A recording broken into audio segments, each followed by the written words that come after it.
Good afternoon, everyone. My name is James Rotolo. I'd like to invite you to our panel session today, which is how a viral pandemic launched an identity crime epidemic.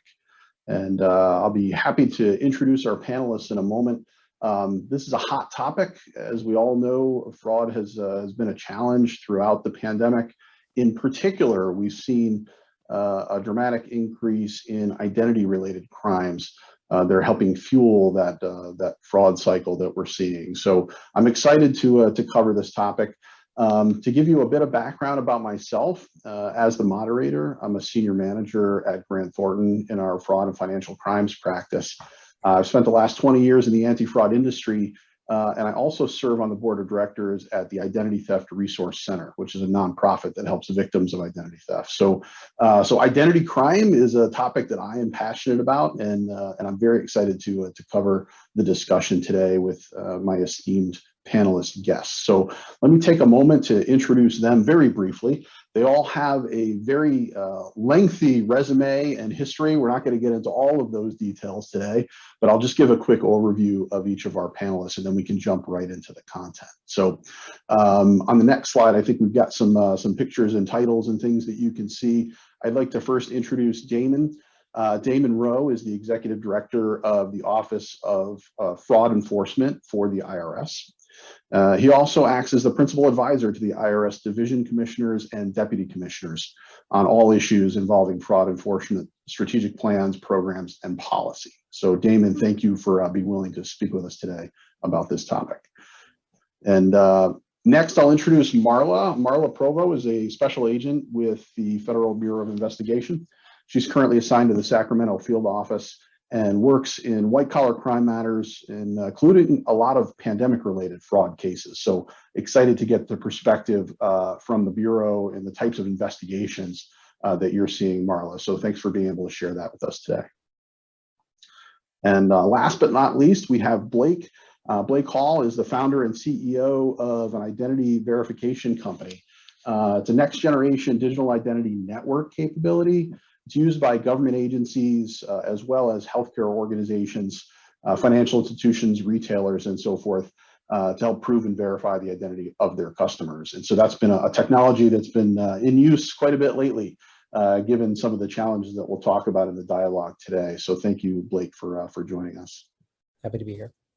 All right, let's jump right into some of the content. I think, Megan, if we move to the next slide, we've got some stats that sort of talk about the growth of identity theft and pretty staggering numbers. So maybe, Blake, I'll start with you and I know you obviously working in this space and with all of the work that you do with government agencies are seeing this firsthand. So do you have some thoughts about what you've seen in terms of the rise of identity theft and how it's fueling some of the fraud that we're seeing? Yeah, absolutely, James. We certainly have, kind of the ground truth focus as well. These statistics are from the FTC, which also just quantifies at a macro level just how much identity theft has increased year over year with respect to government benefits fraud. I think that metric should probably be more prominently merchandised because a 2,920% year over year increase is just unbelievable. I mean, it's not doubling or tripling, it's almost 3,000% up. So clearly, like, the game has changed. And, some of the themes that we saw, we work with 27 state workforce agencies now that represent over 80% of the country by population. The fraud rates were just astronomical when we went into some of them. Like Arizona had 570,000 weekly claims filed the week before we were introduced in a state with a population of 7.2 million. After we were introduced, it went down to 6,700, right? So like literally 99% of the new claims coming in were fraud. When we audited their existing pool of 265,000 claims that they were paying on, only 85,000 were legitimate, and we got hit with 4 denial of service attacks out of Nigeria, 2.2 billion DNS transactions out of Hong Kong and China, 300 million DNS transactions out of Moscow and Yandex IPs. And we were like, oh my God, we just hit the hornet's nest. They probably looked at us as their fraud because they had this gravy train of money coming out of the States. And certainly, as we expanded our work with like California, when California sent about 1.4 million people through to screen claims they were paying on, only 50% of those claimants even tried to verify their identity. So half of the claims pool, they didn't even try to verify. And of course, if you need unemployment, you're going to do what you need to do to keep those payments flowing. So the fact that like half of the folks didn't even attempt to verify their identity just shows you the staggering scale of organized crime. Because one criminal who's filed thousands of these claims just simply doesn't have time to try to go through the ID verification process. And yeah, from both the top down and the bottoms up, it has just been a tsunami of fraud over the last 18 months. Yeah, and I know that a lot of the benefit programs, when they rolled out, whether we're talking about PPP loans or unemployment insurance benefits, a lot of those programs really only required self-certification, right? And so they didn't initially roll out a lot of the verification technology. So at Damon, how about at the IRS? Does a 3,000% increase in identity theft, does that align with what you've seen? And just make sure to take yourself off mute. No, it is staggering what we've seen, the advances and people trying to take advantage of the stimulus and aid that the government is giving. And let me just say, they don't stop at one spot. They don't stop at the IRS. They take that same identity and they try and go get to a PPP loan, or then they try and go get unemployment insurance. And once that identity fails, then they stop. Then they go get a new identity or a class of identities. And I know when we think of just identities, we think of mostly a lot of individuals, but sometimes businesses can fall prey to identity theft, and then they themselves can become an alter ego or a fabricated entity, and then apply for these kind of same benefits. And that's what we began to see under the COVID fraud kind of activity over the last 18 months, when the CARES Act came in and Families First Act, and government was prepared to give aid to the citizens because they were actually very ill from personally being ill. Then their businesses were ill, their businesses were failing. So the government wanted to act. And there in that activity lies this nest, this threat of people who would like to do harm to the government and take the legitimate money out of legitimate businesses' hands and put it into their own pockets. So we have seen that on several levels. You are so correct. And I think what Blake may be alluding to is some of that front end verification. Once that starts, that is a big help for any government agency. Yeah, it's so frustrating that, we're doing the right thing by trying to get money out to those people that needed it as quickly as possible, right? Because this is a time-sensitive issue for a lot of people that are their business, their livelihood hanging in the balance, and unfortunately, that was exploited by fraud actors. Marla, is that in alignment with what you've seen at the Bureau and the investigations that you're doing? I imagine there's been an increase in the number of cases involving identity theft. Absolutely. We see everything from the individual who has been defrauded all the way up to the large complaints of, billions of dollars being lost. So it's everywhere from, the individual who you'd really like to help the most all the way up to the companies. It's been terrible. Yeah, and this is not really a new phenomenon necessarily, right? I mean, were you seeing investigations involving identity theft before the pandemic? I mean, this has been a problem for a while, right? Even before COVID. Of course, it has always been a problem, but I've never seen it like this in my 19-year career. It's been, and I mean, Blake can speak more to this as well, but there are ways that they're coming up with to get the money, especially from California. They're not even true identities. They're hybrid identities, they're fabricated identities, and Blake has more information about that, but it's just unreal, the creativity that people have used to get through this process. And so we hear a lot about identity theft, right? Which typically is when the fraud actor is going to use somebody else's identity, right, and file for benefits in their name, or use their information. But we also hear about some of those fabricated or synthetic identities, right? And so Blake, maybe you can enlighten us about what a synthetic identity is, and how that might be used in some of these fraud scams. Sure. A synthetic identity is, as the name suggests, a fictitious identity that doesn't actually represent a true and unique person. So, several years ago, the Social Security Administration stopped using a predictable way of issuing Social Security numbers, and it was more of a randomized algorithm. And so what these organized crime rings will do is they'll target a Social Security number that either doesn't exist, hasn't been issued to a person, or it's been issued to a child, and it hasn't yet entered into the financial services industry, where your credit history typically begins when you're 17 or 18 years old. And so what they'll do is they will piggyback a Social Security number on top of somebody else's credit application, and they'll make up a fictitious name and a date of birth. And that's how they inject a fake identity into records, because many government agencies use credit bureaus and data brokers to validate that a name, date of birth, social is correct. Social Security also provides a service that's only accessible by government agencies, but what we found is that the use of that validation service is very spotty, and it also comes with some pretty significant regulatory considerations. So not all state government agencies are using that validation check, which is unfortunate, because at the end of the day, the only entity that can validate if a name, date of birth, SSN combination is valid is the Social Security Administration as the issuer. And so thieves are exploiting that vulnerability in the market. And it's like a farmer, right? You just inject a lot of these synthetic identities on top of a legitimate person's credit profile.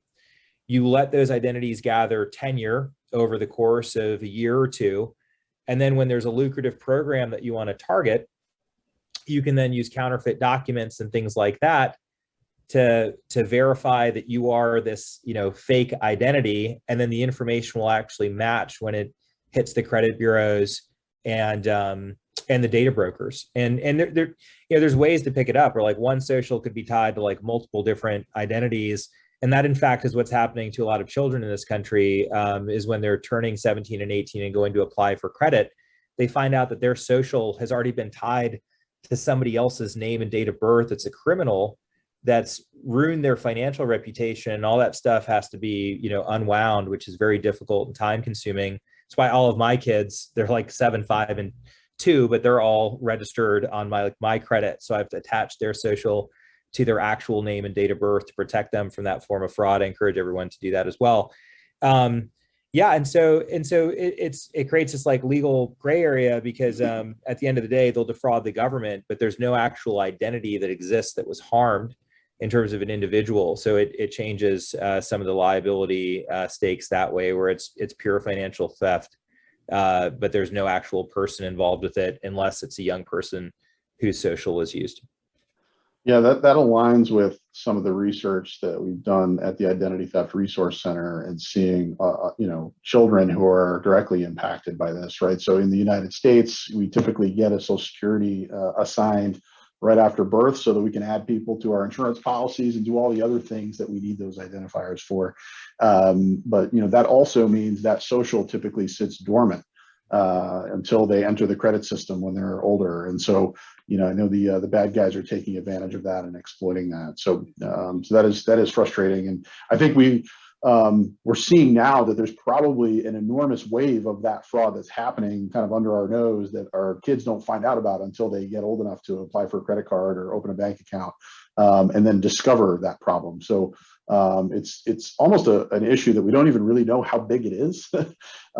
It's certainly gotten huge during the pandemic, and we're seeing that. So Damon, I wonder, from the IRS perspective, are there particular types of scams, or is it more traditional identity theft and using somebody else's info, or more some of these synthetics, or what are you typically seeing? What are the most common scenarios? So one scenario is clearly ID theft of adults, but what you two were just talking about really hits home, resonates.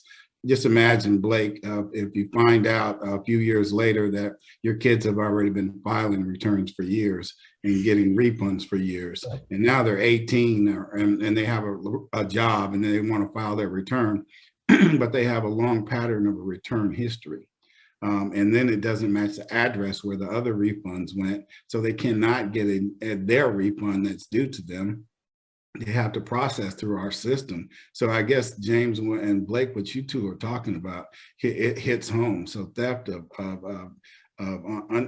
younger IDs is really prevalent. And then like in the 7200s and our advanced credits that we have that were for businesses. So if you create a fabricated business, guess what? You have to have fabricated employees. So those are your synthetic employees, and it goes in line. The more employees that you have in this fabricated business, the more of a credit you get, the more money you get.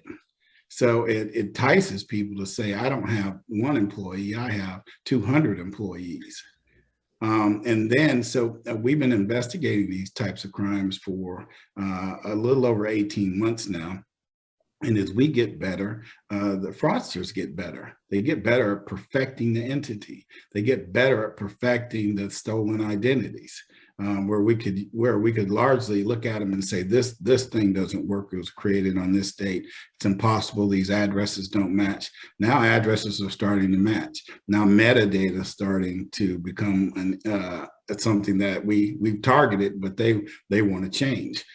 So the ways that they get in the front door and the back door are changing. Now they're trying to crawl through the window, but they're looking like they are precisely a great entity, or I'm a great person. I have been living this, I have been doing this, I have been living it. But that's what we have to combat now. We have to kind of pull the mask down and say, hey, you're a different person behind this mask.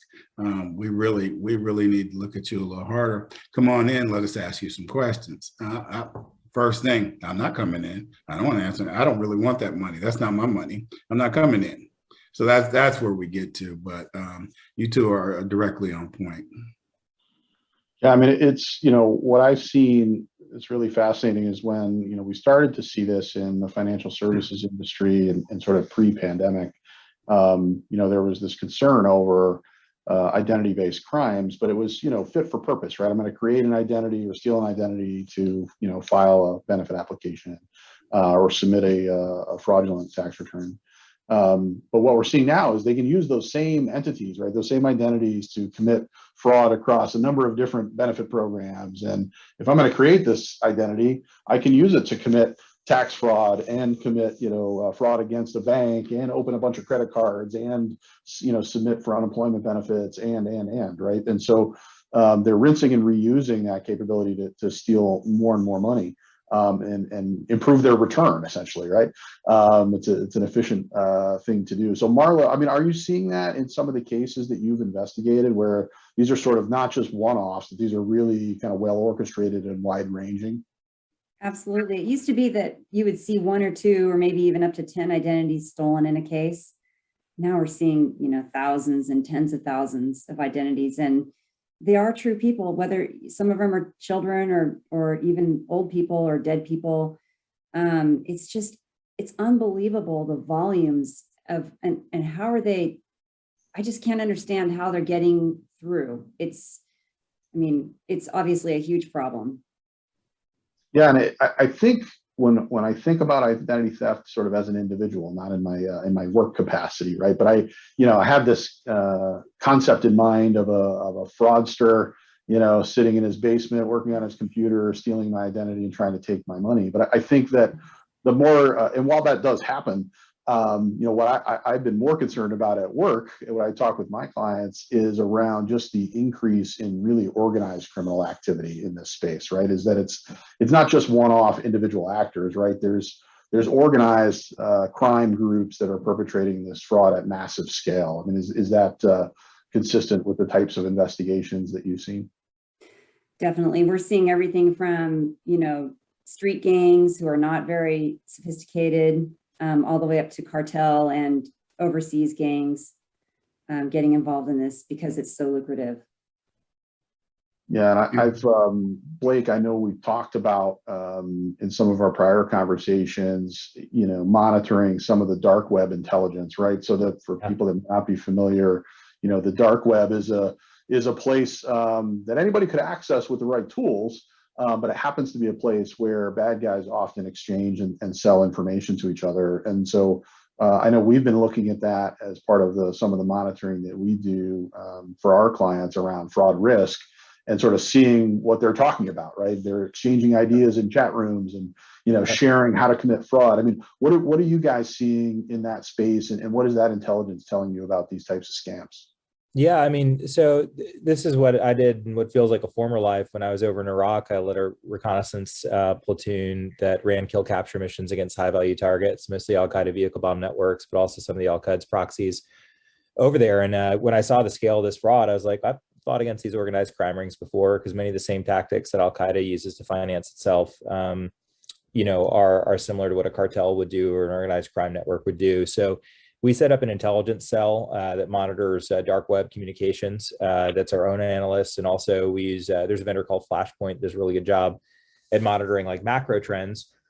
And you can start to see chatter as they're talking about it. So, that's how they're open sourcing attacks and like how they're attacking. And you want to get into that conversation and not just react to the downstream stuff. You want to see like, well, where is the next attack being planned? What are the TTPs that they're using and all those sorts of things. You also find that the dark web is a seedy place, because a lot of these scammers, especially those who are in social engineering, they're trying to rip off other scammers. So you'll see like Bitcoin bait guides that are like, tap in and give me Bitcoin. Then we'll try to source credibility. And he's like, oh, you need to give me $80 in Bitcoin. You only give me 40. And we're like, no, you said 40. And then you give them another 40, then they're gone. And so what we'll also do is we'll assess the credibility of different threat actors going through to understand who's trying to scam other scammers, because, there's not a lot of integrity on the dark web. But there's actually some dark web forums that try to protect their buyers and have like an escrow. I mean, it's crazy. So it's like anti-fraud within the fraud forum stuff, turtles all the way down. But as you start to look at that, you can understand, certainly the dialect, and you'll pick up like Nigerian slang in some of these forums and stuff. And we're like, well, that's definitely tied to West Africa in this particular forum. We're in Russian speaking forums where we're translating that stuff back to see what the Russians and some of the Eastern European satellites are doing on that side. And that really gives us an idea for how they're coming at these different government agencies. When we find a credible method, what they call sauce, we will both share that with our government partners and also with an involved agency, even if we don't protect that agency. So we sent some guides over to like the SBA, where we saw what looked to us to be credible guides for how to defeat the PPP program, and some of the like Womply and Blue Vine that were tied to that. We will also see methods that we just passed along to a certain state where they're actually targeting state legislators to backdate claims. So they're like, if you get blocked up front, the assembly member can override it. So just go to them and they'll override the block and backdate it for you.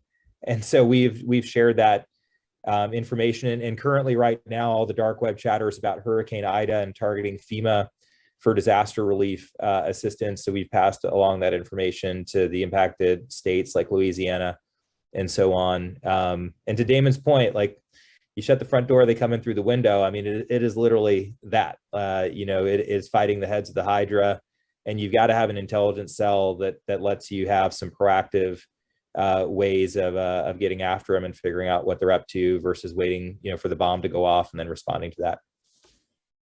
So at the IRS, Damon, so how are you protecting against this? Like, what are you seeing that works well? Or you have intelligence teams or your investigators sort of leveraging this type of information about organized criminal activity and how that's being used against Treasury? Certainly, in our criminal investigation, they have a team of experts on virtual currency, cryptocurrency. They have done a whole lot in this area. They've stopped a lot of crime that they've uncovered from the dark web. And what you were talking about earlier is kind of how they risk score transactions. If they come out of the dark web on top, up for air, they find out where that transaction originated and and who and what moniker was with that transaction, and that kind of creates a risk score from them. And as they find riskier behavior on the dark web, that's the kind of information that they tend to follow. What you guys were describing earlier on the dark web is a place to make money. And that's what they want to do. At the end of the day, they want to make money. But it's strange to be credible on the dark web. Your moniker to be credible on the dark web, you have to be a credible thief. You have to. You cannot just walk into the chat room as Damon Rowe. I have to be Damon the Dangerous, or Blake the Bulldog. You have to be a credible thief to get into those chat rooms, and they believe, oh, this guy has done this before, and then you can make your way into looking at kind of firsthand knowledge of what's really going on. There is. Once they come up for air, then that's on the civil side where we can see them, where they turn their virtual currency into fiat currency, and then we can start the gain or loss computations. But that's something different. But if you are acting under stolen identity, and you want to keep it from the government, that's just another layer that we have to look at. But it's money and correct filing status that we are after. We are seeing a shift of this kind of activity from dark web activity to come on top of the web, leaving the United States, going into jurisdictions that are low tax jurisdictions. But they still, strangest thing is at some point they want to repatriate their money, but they want to repatriate their money back to themselves and spend it. And so that's another bite at the apple that we get at the IRS. It is a tenacious fight that we have. It's a long fight. I'm glad that we have some great partners in government and outside of government to kind of look at this and help us kind of get through the fog, because there are a lot of layers of this onion that we just have to peel through to figure out the scheme. What you talked about, the tax on the SBA, same with the IRS, that most certainly. So the kind of terms we use are promoters and professional enablers. Those are the ones that kind of prepare the perfect looking scam. So you can't tell it's a scam, but it kind of gets through your system. It pierces your veil, goes from the IRS to the SBA to the Disaster Relief Fund. I was working in New Orleans when Hurricane Katrina hit. And you're talking about scams everywhere. All of a sudden, everybody owned a boat and had a shrimp business or fishing business. All of a sudden, that had just increased overnight. And then they wanted the government to pay out tons of money in relief for a business that never really existed. And I realized that was a long time ago, but I can't remember who said it, but someone mentioned IDA, which made me start to think. I'm like, oh, here we go again. I'm not down there, but here we go again. I think, I don't know if this qualifies quite as good news, but I think to your point, Damon, that there will be a lot of money that needs to be laundered and repatriated by a lot of bad guys based on all the money they stole so far from these stimulus programs. And so that will at least give us some of those bites at the apple to have an opportunity to continue to investigate and and hopefully identify some of these individuals and bring them to justice. So a lot of hard work by a lot of people in a lot of these agencies and organizations and in law enforcement. Let's talk a little bit about some of the controls that we're using to try and address these types of problems more proactively. Marla, I'm curious, in the investigations that you've been involved in, have you seen any particular sort of methods or controls, preventive type capabilities that have been effective in order to kind of mitigate the overall types of fraud that are occurring in this space? Oh, well, that's the huge problem here, is that we're so far behind this ball. The proactive measures that should have been in place in California, I just think weren't there before Blake. And having, ID me be able to work for California, I think that's the one thing that's keeping us sleeping at night, because it was just a floodgate that opened, and there really wasn't anything proactive. Measures have been taken now. I think, I can't get into specifics. Maybe Blake can share a little bit more, but things have been done now, I think, that has closed a little bit of the floodgates moving forward. And I see, it's fascinating.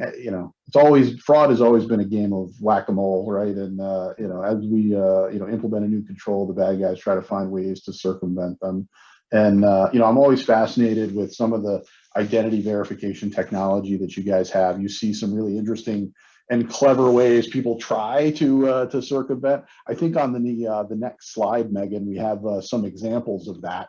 I wonder if you could share with us what we're looking at here on the screen. Yeah, no, and thank you, Marla, for the kind words. I mean, look at this stuff. So we have a federal agency, NIST, the National Institute of Standards and Technology, part of the Department of Commerce, and all these security and privacy experts do is figure out what are the right level of controls to make sure that you are the identity that you're claiming. And there have been so many data breaches. That's where like data-centric methods of proving who you are just don't cut it anymore. And so biometrics, specifically facial biometrics, and the way that we recognize each other as humans and matching a face to a photo on a government ID becomes really important. So when we saw the fraud rates in the states that we were protecting, and mind you, for like the high risk claims pools, we saw fraud rates in some of those pools north of 90%. I literally had our product team rerun the reports because I thought maybe a vendor was down or one of our components was broken. It was like, nope, like here's the federal agencies, here's workforce agencies. And it was just like, oh my God. Like, and then we got into steady state flows.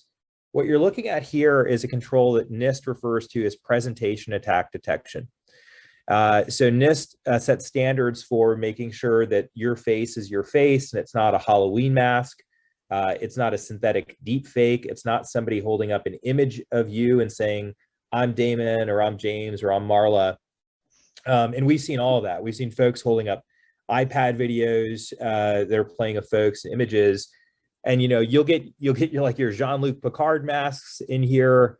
You'll get the dude in the bottom row in the middle with the creepy eyes, and just clearly like blatant fraud. And when we turned on this presentation attack detection, we didn't see it on a little bit of claims. We saw it on 2 to 2.5% of all the unemployment claims that were attempted to file, right? And the scale of it, when you look at some states, like the larger states on the East Coast, you would have weekly claims volumes north of 100,000 per week, where these criminal organizations had figured out bot attacks, and they knew it was a fraudulent claim if it was filed end to end in less than 60 seconds. I mean, that is literally how quickly they were blowing through stolen PII and through the eligibility process. They had their engineers write scripts to just, run it through. But the one thing that a criminal doesn't want to do, if they're smart anyway, is they don't want to put their face in front of a security camera when they commit a felony. So, and that's why you see them, this is the proverbial window that they're trying to climb through. They were trying to use masks, and there's even a Barbie doll in the top row in the middle to try to hide their true identity. We have found that they are unable to defeat this NIST, it's called a SOFA B level B technology for presentation attack detection. But to Damon's point for how they shift tactics, what we found is that domestic drug gangs, they will use like biometric mules. So they'll have like and it's this unholy intersection of like third-party fraud and first-party fraud, where they're like, we're going to use your identity to file an unemployment claim. And if it's $20,000, we'll give you $6,000. Our folks are going to take $13,000. The mule who picks up the money and strips it off is going to get $1,000. And when the IRS shows up in law enforcement, it's the Shaggy defense. Like, it wasn't me. I was socially engineered. And so even when you've blocked the attacker, very similar to what some of the Al-Qaeda targets that we focused on went after, they use couriers and proxies to hide the actual perpetrator who's running the scheme. And some of that domestic gang activity that's happening in the social engineering part of it, if you go back to actually the slide before, I want to highlight the imposter scams, that social engineering, where a third-party attacker is convincing somebody else that they're verifying to get like prize money or a job. That was the second biggest attack. And when we block them here, the Russians tried to defeat our client-side liveness response through a technical attack in February. We defeated them. They tried again the next day. We defeated them again. And then we saw like crime bug out, and we could see in the dark web chatter is moving to other states that didn't have this biometric technology. So it was very cool to get the validation from the chatter. But then what they would do is they said, well, how do I like convince the actual owner of the identity to go through this check themselves? And they would create job scams, and they would use Facebook and LinkedIn and Twitter, and they would register as a business, like as Brian Health in California, and they would use social media to run a job ad on LinkedIn and on Facebook that would harvest victims. They would have a boiler room full of people convincing this person that they were going to get a graphic design job at Brian Health. And oh, by the way, if you get a notification that your identity was just used at California EDD by ID.me, that's because we just filed your identity with the state workforce agency, right? So they literally co-opted social media. They ran it like a classic marketing campaign to harvest folks. These aren't your Nigerian prince emails. The writing is unbelievably articulate and proficient. Even it was like info.brianhealth.com. It wasn't an obvious bad email domain that they were using. Very professionally done. And so we've continually had to do cat and mouse to not only notify them of how their identity was used, the actual owner of the identity, but also to say, hey, here's the email address that was tied to the login that was used to verify your identity. And if you don't own that, you just got scammed by a con artist. And that's kind of, you know, this technology protects other people from claiming that you're you. The final frontier of anti-fraud is protecting you from yourself, where other humans are trying to hack you and manipulate your emotions to get you to take actions that actually help the attacker. But even within that, there are folks that are actively helping the gangs, but pretending to be victims. So it's, I love it because it's like the hardest problem ever. It'll make you lose faith in humanity a little bit, but this is a good visual indicator of just the scale of the fraud when people go to these extreme measures to try to rip off the government. Yeah, it's remarkable what people will try. And, you know, one of the things that we've seen in the financial services space is when they create a synthetic, they'll commit fraud, let's say against the bank, and they'll bust out and steal all the money. But then they'll call the bank and say, hey, my identity was stolen. And since they created the synthetic, they know the answers to all the questions. They have all of the detail, right? The bank says, oh, I'm sorry, you know, Mr. or Mrs. Customer, we'll give you, you know, a refund your money and refund your credit, and then they do it again, right? And so they're able to double dip and actually maximize the value. So they're getting very good, very clever, you know, very creative in their approaches. So I think that's all we have for slideware. I do want to make sure that we get some time to cover some of the additional questions that have come in from the audience. We've covered a couple of those topics already. There's been a lot of questions submitted around Social Security numbers in particular. So Damon, I'll throw this one to you. Questions about, you know, the use of a social. I mean, has the IRS looked at, you know, is there another version of a unique identity? You know, was social security number really designed to be a unique identifier in the first place? We kind of landed there, right, for most programs, but right. Has there been a discussion about that at IRS about what some of the options might be? So there's certainly some options on the table. I mentioned earlier in our conversation about companies that do front-end verification, and which is unique. It's a good thing for the IRS. There are some, when your ID is stolen, there are some other numbers that the IRS will issue you. And we were looking into certain other products in the future. I'm not kind of at liberty to say what those products are, but they are identity proofing products. It's interesting. We've held on to the social for a long time. And identity thieves know that, perpetrators know that. And so their attacks are to defeat our use of the social, or walk right beside it in its shadow. And so when they do that, then they think they're likely to get refunds, or they think they're likely to get credits, or they think they're likely to slip through some portal that we haven't really looked to lock down yet. But yeah, we certainly want to look at all types of identity proofing and blocking, because our customer is certainly everybody. Is you all of our customers. You're United States citizens. You send in your information to us, and you have to trust that we're going to do the right. I'm not going to send your refund to someone else that belongs to you. So we really take that to heart. So thank you for asking that. Yeah, it's a challenge, right? I mean, social security number was not really designed to be a unique identifier from the get-go for all of the purposes we've sort of co-opted it for. And so, unfortunately, that's kind of where we are today, and it's hard to undo that. But I know that is a challenge for many organizations, and exploring some alternative options. So along the social topic, a lot of people have written in to ask.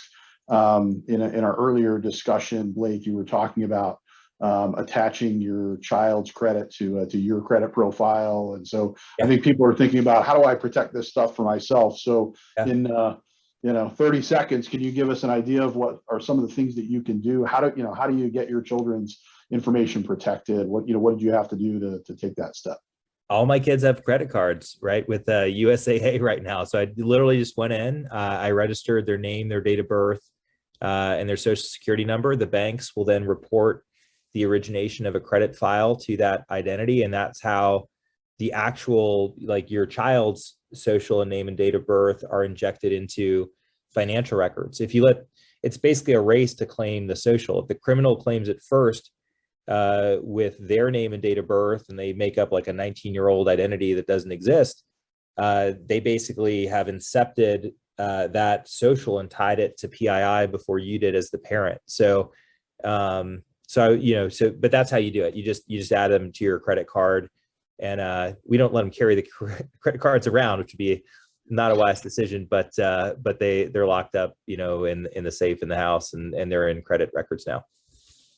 I think the banks will love that recommendation to open up, some credit accounts as early as possible. So, but I think you're right. It's, you need to get the legitimate information injected into the system, right, as quickly as possible, so that nobody else can kind of co-opt it and take advantage of it. So that makes a lot of sense. Yep.